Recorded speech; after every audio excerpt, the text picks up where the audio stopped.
Kimani, Ichungwah, and Kalonzo can do to that particular fact. William Ruto will be our president, and there's nothing that will change.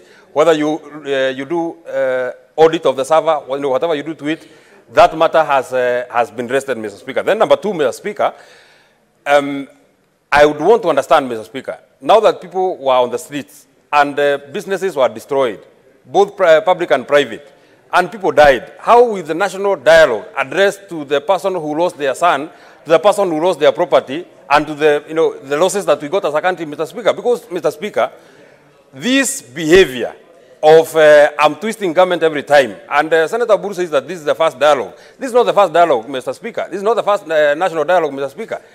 The only constant thing is the players, Mr. Speaker, is that every time there's an election, one person does not agree that he has lost, so he has to force a dialogue every time. It happened in 2008.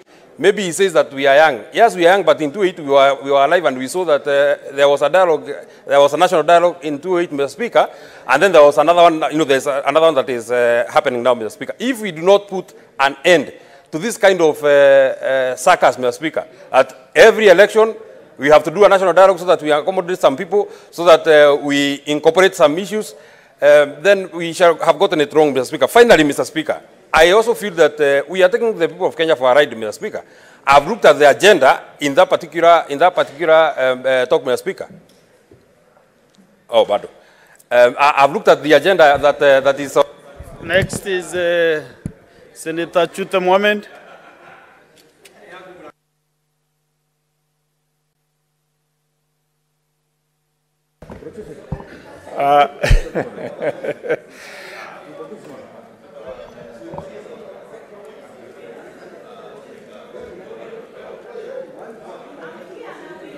Proceed.